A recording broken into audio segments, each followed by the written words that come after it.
नमस्कार, मैं अंजलि मिश्रा। स्वागत है आप सभी का द न्यूज में। दिल्ली में भारी बारिश के बाद IGI एयरपोर्ट पर सुबह बड़ा हादसा हो गया। पहले ही बारिश में टर्मिनल 1 की छत का एक हिस्सा गिर गया और पिलर नीचे खड़ी गाड़ियों पर आ गई।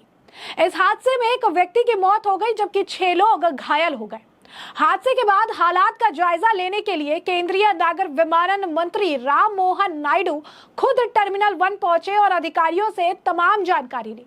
इस दौरान जैसे ही यह हादसा हुआ, विपक्ष ने इस मामले को लेकर आरोप लगाना शुरू कर दिया कि 3 महीने पहले ही इंदिरा गांधी एयरपोर्ट के टर्मिनल 1 का उद्घाटन पीएम मोदी ने चुनाव आचार संहिता से बचने के लिए आनन फानन में किया था। अब ऐसे में विपक्ष की तरफ से आपको बता दें कि प्रियंका गांधी वाड्रा और अगर आप कहेंगे कांग्रेस की तरफ से बढ़ चढ़कर जो है इसे काफी ज्यादा अगर आप कहेंगे प्रधानमंत्री नरेंद्र मोदी और बीजेपी के सिर फोड़ा गया। चाहे प्रियंका गांधी वाड्रा हो या फिर जयराम रमेश या फिर मल्लिकार्जुन खड़गे, सभी ने इसे लेकर प्रधानमंत्री नरेंद्र मोदी और बीजेपी के सिर ठिकरा फोड़ना शुरू कर दिया। और इस लिस्ट में आम आदमी पार्टी के संजय सिंह और AIMIM प्रमुख असदुद्दीन ओवैसी और TMC ने भी बहती गंगा में हाथ धो लिया। लेकिन इसमें सबसे बड़ी बात यह है कि जिस टर्मिनल को लेकर ये झूठ फैला रही है, जिस टर्मिनल को लेकर कांग्रेस बढ़ चढ़कर ट्वीट और पोस्ट कर रही है, उस टर्मिनल का उद्घाटन कांग्रेस के ही नेता द्वारा किया गया था। क्योंकि ये टर्मिनल जो पार्ट गिरा है, उस पार्ट का उद्घाटन और उसका बनावट जो है वो 2009 में UPA सरकार द्वारा ही किया गया था, जिसका उद्घाटन खुद दिल्ली की पूर्व जो है मुख्यमंत्री शीला दीक्षित, जो कि कांग्रेस की नेता थी, कांग्रेस की मुख्यमंत्री थी, उनके द्वारा किया गया था। जी हाँ, बिल्कुल सही सुना आपने। तो कहीं ना कहीं कांग्रेस अपने ही बयानबाजी में फंस गई है। और इस बात पर यानी विपक्ष का जवाब देते हुए राम मोहन नायडू ने भी कहा कि मैं स्पष्ट करना चाहता हूं कि प्रधानमंत्री नरेंद्र मोदी द्वारा जिसका उद्घाटन किया गया था वो इमारत दूसरी तरफ है। जो स्ट्रक्चर कैनोपी गिरा है वो 2009 का कंस्ट्रक्शन है और यह एक पुराना स्ट्रक्चर। राम मोहन नायडू ने कहा कि यह एक दुर्भाग्यपूर्ण घटना है। भारी बारिश के कारण एयरपोर्ट के बाहर छत का एक हिस्सा गिर गया। इस दुखद घटना में जो लोग भी मारे गए हैं, जिनके प्रति हम अपनी संवेदना जो है व्यक्त करते हैं। 4 लोग घायल भी हुए हैं और एक व्यक्ति की मौत भी हो गई है। इसलिए हम अभी उनका ख्याल रख रहे हैं। हमने तुरंत ही emergency response team, fire safety team और CISF NDRF की टीमों को भेजा। सभी लोग मौके पर मौजूद थे और उन्होंने पूरी तरह से निरीक्षण किया ताकि कोई और हाथाहाथ ना हो। इसके लिए अभी स्थिति जो है उसके बारे में पूरी जायजा जो है लिया गया है। जरा तस्वीरें देखिए किस तरीके से जो जायजा उन्होंने लिया है, साथ ही साथ उन्होंने क्या कुछ कहा है, एक बार आप खुद सुनिए। So today morning at 5 o'clock, a very unfortunate incident happened at Terminal 1, Delhi Airport, and like you already know, a section of the canopy, which is outside of the airport extension of the airport building, has collapsed due to heavy rains that has been happening since the night. And we want to express our condolence to the life that has been lost in this tragic incident also. And along with that, 4 people have also been injured. So we are taking care of them right now. As soon as the incident happened, it has come to our notice and we have reacted immediately. We have immediately sent the emergency response team, the fire safety team, and also the CISF, NDRF teams. Everyone was available at the site and they have done thorough inspection so that no other casualties are there or no other injured are there which are stuck in the collapse. So right now the situation is under control. The whole rest of the terminal building has been closed off and everything is being thoroughly inspected so that any other untoward incident does not happen here. And regarding the flights that are supposed to be operating from T1, we have informed the airlines people immediately that passengers are the first priority for us also. So passengers shouldn't face any inconvenience.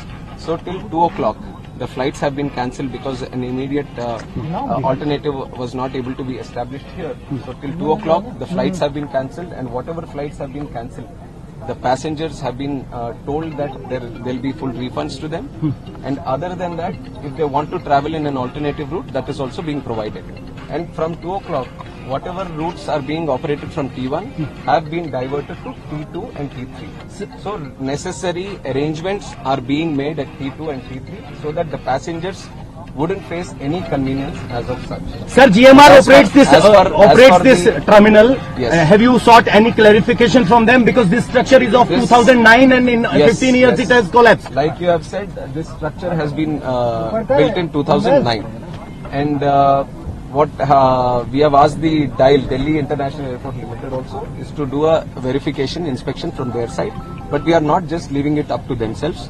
The ministry, from the ministry, we have DGCA also, which underlooks the safety aspect. So they will also be supervisioning this inspection, and they will also give us a report. And from our ministry side, I can assure you that this is taken as a very serious incident also, not just in this airport, but across the country. Any airports that are with similar structures, we will have to go through them all again, and we will do a thorough checking of all the necessary airports that can come under our purview, and we'll take the necessary report, and we will see if there is a requirement for an independent body also. Any compensation for the disease? Compensation has also been announced, 20 lakh for the deceased, and also for the injured 3 lakhs. जल्दबाजी में यहाँ पर inauguration किया गया था। इसके बारे में मैं क्लैरिफिकेशन दे दूं कि जो प्रधानमंत्री साहब जो इनॉग्रेट किया वो दूसरा बिल्डिंग है, दूसरी तरफ है। जो यहाँ कोलैप्स हुआ है वो 2009 में 2009 में पुरानी बिल्डिंग है, 2009 में जो उस टाइम ओपन हुआ था, तो उसके ऊपर जो इंस्पेक्शन करना है वो अभी करवाएंगे। सर, विजुअल देखने में लग रहा है कि जो अंदर का आयरन बार से वो रस्टेड है, साफ दिखाई दे रहा है, उनपे पेंट भी नहीं है, तो इतनी लापरवाही कैसे थी? हमें अब तुरंत हम कमेंट नहीं कर सकते, इसके ऊपर तो थरो इन्वेस्टिगेशन होना है, और जो टेक्निकल एस्पेक्ट, जो फोरेंसिक या सिक्योरिटी एस्पेक्ट जो देखते हैं बिल्डिंग का, वो सब अपना रिपोर्ट देंगे, तो उसके हिसाब से हम ये गवर्नमेंट का इतना तो मैं बता सकता हूँ कि government will not tolerate any untoward attitude. अगर कहीं पे कुछ लापरवाही रहेगी तो ये सरकार जरूर what is your assessment? What could be the reason behind this collapse? That has to be, I just got to know in the morning, and since then we have been, first of all, we wanted no casualties to happen, and all the injured, if any of them, then we wanted to take proper care of them. So we are following that protocol, that we look after the injured first, and also the passengers. Whoever are supposed to be traveling from here, we wanted to give them assurance and safety, and also the convenience of traveling again. So that aspect we are taking care of right now. Any technical incidents that you are referring to will all be commented T1 upon operational कब से होगा? after the report comes. T1 कब से operational होने की उम्मीद है? T1 कल तक हम पूरी तरह से इंस्पेक्शन करवाएंगे। अभी तो पूरा इवैक्यूएट कर दिया है, कोई आदमी नहीं है अंदर, तो पूरा बिल्डिंग का इंस्पेक्शन पूरी तरह से होगा, उसके लिए थोड़ा टाइम लेंगे। तो इसलिए जब तक ये बंद है, अभी T2 और T3 से उनके ऑपरेशंस चालू होंगे। राष्ट्रव्यापी अब ऑडिट भी इस तरह के मेजर एयरपोर्ट जहाँ हैं, जहाँ मैंने बोला है कि बाकी जगहों पे भी जहाँ पे इस तरह के स्ट्रक्चर्स होंगे, उसके ऊपर भी एक बार देखेंगे, क्योंकि मानसून का भी टाइम है, तो जरूर सेफ्टी के हिसाब से वो निर्णय भी हम करेंगे। सर, एक सीरियस कंसर्न ये है कि कोई तूफान नहीं आया था, बारिश थी, प्री मानसून बारिश थी। वही टेक्निकल बिल्डिंग के बारे में जो भी बातें होंगे, let the investigation committee do that thing, and once the report comes I will give you a clarity. Committee का हिस्सा है, कौन सी अथॉरिटीज हैं इसमें? अभी देख रहे हैं इंडिपेंडेंट बॉडी कौन सा निर्णय करे, और हमारी तरफ से जो इंटरनल सिक्योरिटी और सेफ्टी का जो दिखता है, DGCA, that will be part. Will airport operator will be held liable for this lapses? Let us see what the report says. जो भी रिपोर्ट कहेगी उसके हिसाब से वो करेंगे। तो जैसा कि आपने सुना, उन्होंने बताया कि किस तरीके से ये जो स्ट्रक्चर है, ये प्रधानमंत्री नरेंद्र मोदी द्वारा इसका उद्घाटन नहीं किया गया था। टर्मिनल बिल्डिंग के बाकी हिस्से को बंद कर दिया गया है और हर चीज की पूरी तरह से जांच की जा रही है, ताकि यहाँ कोई और अप्रिय घटना ना हो, इस बारे में उन्होंने कहा। मंत्री नायडू ने आगे कहा, हादसे के बाद यहाँ सुरक्षा ऑडिट किया जा रहा है। सुरक्षा चिंताओं के कारण T1 को अभी पूरी तरह से क्लियर कर दिया गया है। सुरक्षा ऑडिट क्लियरेंस पूरा होने के बाद कल सुबह से परिचालन फिर से शुरू किया जाएगा। देश भर के एयरपोर्ट पर ऐसी संरचनाओं का ऑडिट किया जाएगा। इसके बाद उन्होंने मीडिया से बात की और पूरे हादसे में मारे गए व्यक्ति के परिजनों और घायलों के लिए मुआवजे का ऐलान करते हुए कहा कि मृतक के परिजन को 20 लाख की सहायता राशि दी जाएगी, बाकी घायलों को 3 लाख रुपए प्रदान किए जाएंगे। यात्रियों की सुरक्षा हमारी प्राथमिकता है। वहीं आपको बता दें कि जैसे ही छत गिरने की खबर सामने आई, उसके बाद कांग्रेस ने इसे लेकर जो है, अगर आप कहेंगे एजेंडा और प्रोपागेंडा के तहत प्रधानमंत्री नरेंद्र मोदी और बीजेपी पर निशाना साधना शुरू कर दिया। कांग्रेस की नेता प्रियंका गांधी वाड्रा ने लिखा कि मार्च में प्रधानमंत्री जी ने दिल्ली एयरपोर्ट टर्मिनल का उद्घाटन किया, जिसकी छत ढह गई, जिसमें एक कैब ड्राइवर की दुखद मृत्यु हो गई।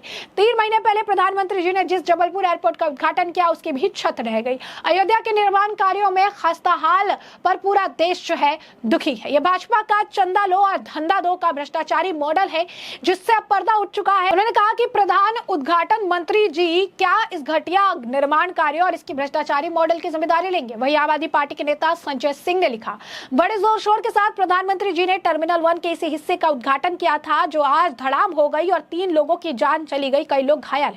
कभी राम मंदिर, कभी अटल सेतु, कभी जबलपुर टर्मिनल, तो कभी देश टर्मिनल जैसा भाजपा, वहां भ्रष्टाचार। वही मल्लिकार्जुन खड़गे ने लिखा कि मोदी सरकार के पिछले 10 सालों के घटिया इंफ्रास्ट्रक्चर के ताश के पत्ते की तरह ढहने के लिए भ्रष्टाचार और आपराधिक लापरवाही जिम्मेदार है। दिल्ली एयरपोर्ट की छत गिरना, जबलपुर एयरपोर्ट की छत गिरना, अयोध्या की नई सड़क का खस्ता हालत, राम मंदिर में रिसाव, Mumbai trans harbour link road की दरारें, 2023 और 2024 में बिहार के 13 नए पुल गिरना, प्रगति मैदान सुरंग डूबना, गुजरात में मोरबी पुल ढहने की त्रासदी, कुछ ऐसे उदाहरण हैं जो मोदी जी और भाजपा द्वारा विश्व स्तरीय इंफ्रास्ट्रक्चर बनाने के बड़े बड़े दावों की पोल खोलती है। आपको बता दें कि 10 मार्च को जब मोदी जी ने दिल्ली एयरपोर्ट का उद्घाटन किया तो उन्होंने खुद दूसरी मिट्टी का इंसान जो है खुद को कहा था। ये सारी झूठी वाहवाही और बयानबाजी सिर्फ चुनाव के पहले रिबन काटने की रस्मों को पूरा करने के लिए थी। तो ये बात जो है उनके द्वारा कही गई है। ध्यान देने वाली बात हम आपको बता दें कि इस तरीके की बयानबाजी जो ये कर रही है, चीजें कह रही है, जैसा कि हमने आपको बताया कि यूपीए सरकार के दौरान ही जो है ये इसका उद्घाटन किया था, तो कहीं ना कहीं इनकी पोल खुल गई है। खुद के बारे में चीजें कहने के बजाय दूसरे को घेर रही है और अब इस मामले में इनका झूठ बुरी तरीके से बेनकाब हो गया है। इस लिस्ट में एक और नाम शामिल हो गया असदुद्दीन ओवैसी जी का भी। जरा सुनिए ओवैसी जी का क्या कुछ कहना है। बड़ी अफसोसनाक बात है ये, और हम उम्मीद करते हैं कि डीजीसीए इसका नोट लेगा और ये क्यों हुआ, कैसे हुआ, इसका फौरन देश को बताने की जरूरत है। G20 प्रधानमंत्री ने कहा मंडपम बनाया, अब मंडपम बनाने के बावजूद भी पानी रुका हुआ है, तो इससे अंदाजा हो सकता है कि ये जो जितने ऑप्टिक्स के लिए काम किए जाते हैं ना, इसका नतीजा ही निकलता है। आपको बुनियादी काम करने की जरूरत है। पीने के पानी की किल्लत है, बारिश हो तो पानी आ जाता है। जैसा कि आपने असदुद्दीन ओवैसी जी को सुना, उनका भी इसी तरीके का बयान है। उन्होंने कहा कि बहुत दुखद बात है किस तरीके से चीजें हो गई है। उन्होंने कहा कि प्रधानमंत्री नरेंद्र मोदी ने G20 किया था, मंडपम बनाया था, वाटर लॉगिंग भी यहाँ पर देखने के लिए मिल रही है और ये दिखाता है कि आखिर उनका काम किस तरीके से है। जबकि ये काम हम आपको बता रहे हैं 2009 के वक्त की गई थी और ये यूपीए सरकार के वक्त हुई थी। बीजेपी या प्रधानमंत्री नरेंद्र मोदी ने इसका उद्घाटन नहीं किया था, ना ही प्रधानमंत्री नरेंद्र मोदी ने इस स्ट्रक्चर को लेकर कुछ चीजें जो है कहिया बनाई थी। ये यूपीए सरकार द्वारा किया गया था और कुछ लोग ये भी दावा कर रहे हैं शीला दीक्षित द्वारा ही इसका उद्घाटन किया गया था। तो ऐसे में यहाँ पर बीजेपी या प्रधानमंत्री का इससे लेना देना नहीं है। तो जैसे कि आपने असदुद्दीन ओवैसी जी को सुना, उन्होंने काफी कुछ जो है यहाँ पर कहा है, काफी सारी बातें जो है उनके द्वारा कही गई है और इसी तरीके से कांग्रेस के अन्य नेता भी लगातार इस मामले को लेकर बयानबाजी कर रही है। लेकिन ये बीजेपी नहीं बल्कि कांग्रेस सरकार द्वारा ही इसका निर्माण जो है किया गया था, जो अब ताश के पत्तों की तरह ढह गई है। बीजेपी के कपिल मिश्रा ने तो यहाँ तक ये भी लिख दिया कि ये कोई हादसा नहीं बल्कि मर्डर है, जहाँ पर एक कैब ड्राइवर की मौत जो है छत गिरने से हो गई है। तो ऐसे में हमने आपको ये जो पूरा मामला है ये बड़े विस्तार से बताया है कि ये पूरा मामला क्या है, किस तरीके से बड़ा एक हादसा हुआ है दिल्ली एयरपोर्ट पे, जहां पर एक पोर्शन की जो छत है, आपका कह सकते हैं टर्मिनल 1 की जो छत है वो गिर गई है, जहां पर 6 लोग घायल हो गए और एक कैब वाले की डेथ हो गई है। जिस मामले को लेकर राजनीति इस वक्त चरम पर है और लगातार बयानबाजियों का दौर देखने के लिए मिल रहा है। ऐसे में अब इस पूरे मामले पर आपकी भी जो राय हो हमें कमेंट सेक्शन में कमेंट करके जरूर से जरूर साझा करिएगा। धन्यवाद।